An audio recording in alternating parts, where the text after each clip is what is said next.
Hello माँ, मैं धीरज बोल रहा हूँ। कैसी हो माँ? मैं ठीक हूँ बेटे। यह बताओ, तुम और बहू दोनों कैसे हो? हम दोनों ठीक है माँ। आपकी बहुत याद आती है। अच्छा सुनो माँ, मैं अगले महीने इंडिया आ रहा हूँ तुम्हें लेने। हाँ माँ, अब हम सब साथ ही रहेंगे। पलक कह रही थी माँ जी को अमेरिका ले आओ, वहाँ अकेली बहुत परेशान हो रही होगी। हेलो, सुन रही हो ना माँ? हाँ हाँ बेटे। बूढ़ी आंखों से खुशी की अश्रुधारा बह निकली। बेटे और बहू का प्यार नस नस में दौड़ने लगा। जीवन के 70 साल गुजार चुकी कल्याणी ने जल्दी से अपने पल्लू से आंसू पोंछे और बेटे से बात करने लगी। पूरे 2 साल बाद बेटा घर आ रहा था। बूढ़ी कल्याणी ने मोहल्ले भर में दौड़ दौड़ कर ये खबर सबको सुना दी। सभी खुश थे कि चलो बुढ़ापा चैन से बेटे और बहू के साथ गुजर जाएगा। धीरज अकेला आया था। उसने कहा कि माँ, हमें जल्दी ही वापस जाना है, इसलिए जो भी रुपया पैसा किसी से लेना है वह लेकर रख लो, और तब तक मैं किसी प्रॉपर्टी डीलर से मकान की बात करता हूँ। माँ ने पूछा, मकान? हाँ माँ, अब यह मकान बेचना पड़ेगा, वरना कौन इसकी देखभाल करेगा? हम सब तो अब अमेरिका में ही रहेंगे।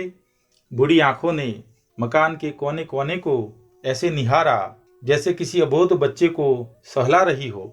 आनन फानन और औने पौने दाम में धीरज ने मकान बेच दिया। कल्याणी देवी ने वो जरूरी सामान समेटा जिससे उनको बहुत ज्यादा लगाव था। धीरज टैक्सी मंगवा चुका था। एयरपोर्ट पहुंचकर धीरज ने कहा, माँ तुम यहाँ बैठो, मैं अंदर जाकर सामान की जांच और बोर्डिंग और वीजा का काम निपटा लेता हूँ। ठीक है बेटे। कल्याणी देवी वहीं पास के बेंच पर बैठ गई।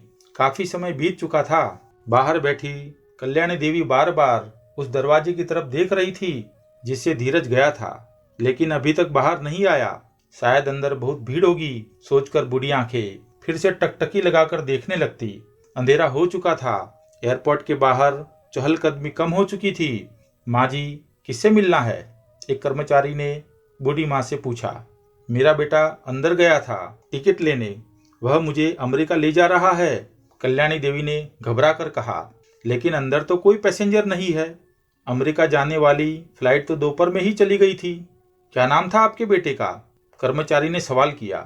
धीरज। कल्याणी के चेहरे पर चिंता की लकीरें उभर आई।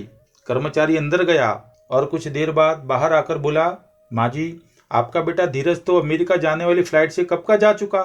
बूढ़ी माँ की आंखों से आंसुओं का सैलाब फूट पड़ा। बूढ़ी माँ का रोम रोम कांप उठा। किसी तरह वापस घर पहुंची जो बिक चुका था। रात में घर के बाहर चबूतरे पर ही सो गई। सुबह हुई तो दयालु मकान मालिक ने एक कमरा रहने को दे दिया। पति की पेंशन से घर का किराया और खाने का काम चलने लगा। समय गुजरने लगा। एक दिन मकान मालिक ने बूढ़ी माँ से पूछा, माँ जी, क्यों नहीं आप अपने किसी रिश्तेदार के यहाँ चली जाए? अब आपकी उम्र भी बहुत हो गई है, अकेली कब तक रह पाओगी? हाँ चली तो जाऊं, लेकिन कल को मेरा बेटा आया तो यहाँ फिर कौन उसका ख्याल रखेगा? यह सब सुनने के बाद आंखों से आंसू आने लग गए। दोस्तों, बेटे ने माँ के साथ क्या किया, लेकिन फिर भी माँ की ममता बेटे के लिए कम नहीं हुई। दोस्तों, आप सभी से हाथ जोड़कर विनती है कि माँ बाप का दिल कभी मत दुखाना।